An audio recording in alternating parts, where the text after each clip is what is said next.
Hi everybody, it is Jessica again. As you know, I am with Fauquier County Public Schools at the middle school and the high school. Some of my activities this week included going to a play therapy training, which was on using play therapy when working with Latin American families. I also helped co-facilitate 3 girls groups, 2 at the middle school and 1 at the high school. We had a meeting on the kiddo that I talk about a lot in my virtual reports. I'll go into detail in that in just a minute. Individual counseling sessions, and then we also did an outplacement visit, which I'll talk about as well. Some of the highlights this week were actually going to that outplacement visit. I went with my supervisor, the high school student who's a 9th grader, and his guardian, who's actually his sister. The outplacement was with Employment Resources Incorporated, which is an ERI for short. It was a really good experience just because I hadn't visited any outplacement settings at this point. This student in particular had been at a residential outplacement for the past year and a half, and has since transitioned into the home with his sister and has had homebound for the last 30 days. So we've really been trying to get him an outplacement setting. The school doesn't feel that he's ready to come back into public education, so that's why we're doing the outplacement setting. But I really enjoyed the outplacement. It seemed like a really nice school. There's 45 students there, and it just seemed like the focus was really on, it was kind of vocational work. There's a lot of opportunities for the students there to actually go out and learn hands-on jobs and actually get paid, and they have a culinary program. And so the students seemed really interested, and I think it's going to be a good fit. So that was definitely a highlight.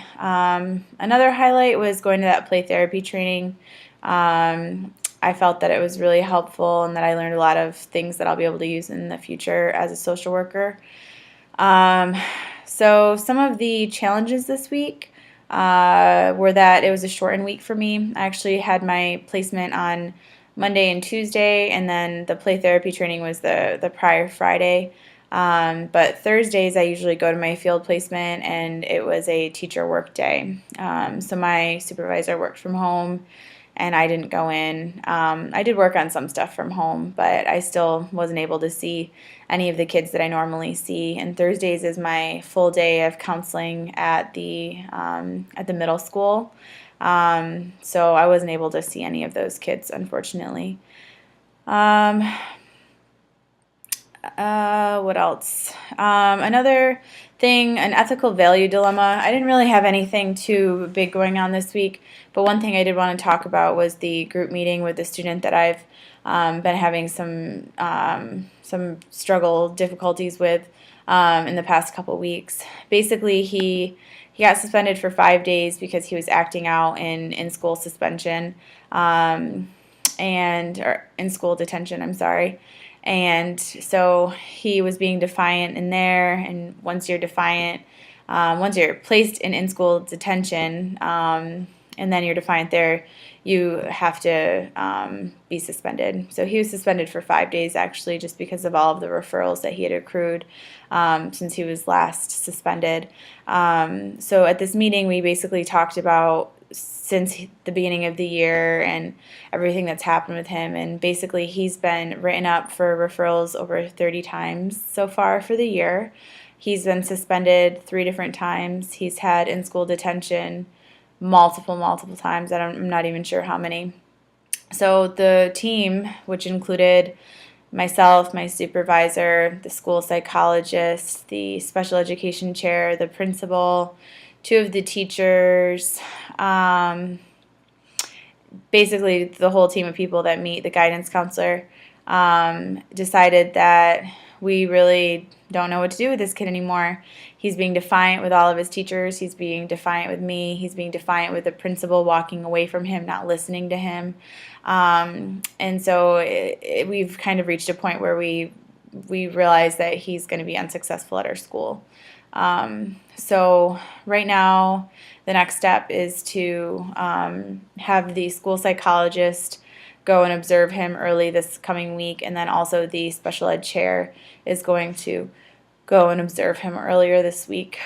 And then we're going to have to figure out what we're going to do with him. But basically, it doesn't look like he's going to be staying at our school anymore.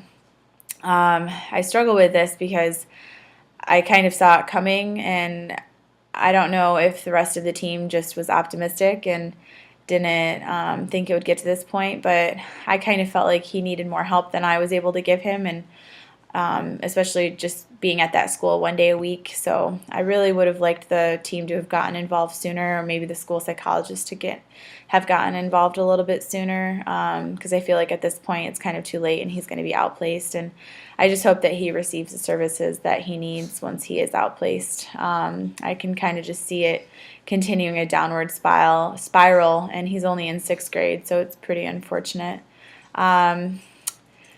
Supervision this week basically just included going over my caseload.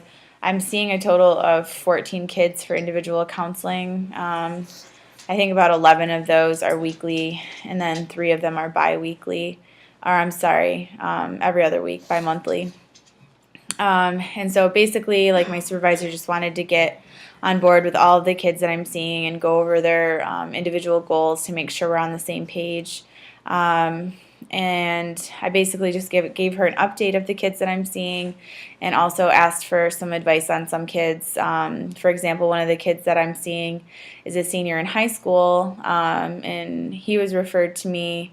His dad really wants him to get some individual counseling for anger management.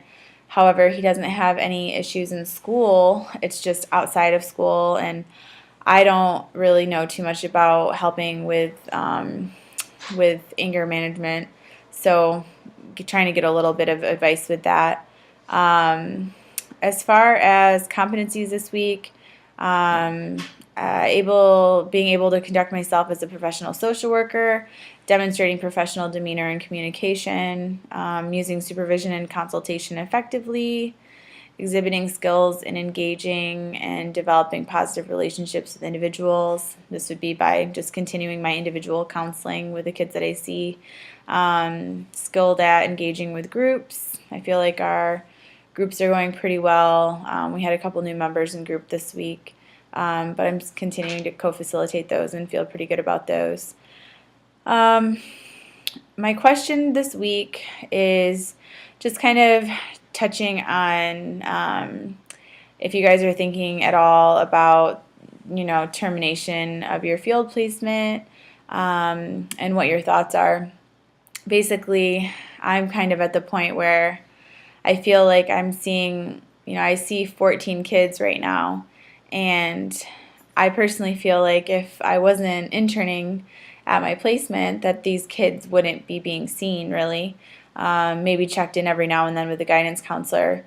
But I worry because one of my issues this week was just not having that 1 day of individual counseling that I usually have, because I feel bad that I'm not able to see all the kids that I normally see. And it's definitely started to hit me that what's going to happen once I'm not at my placement anymore. Some of the kids I'm working with have been asking about, how much longer I'm going to be there. And I don't really think they understand my role. I think they kind of think I'm going to be there permanently. And I'm not, of course. So I'm just wondering what your thoughts are on this. If you've, thought about this, if you have any concerns, if you think that your clients are still going to be getting the same support they're getting now. And that's pretty much it. So thanks for listening and watching.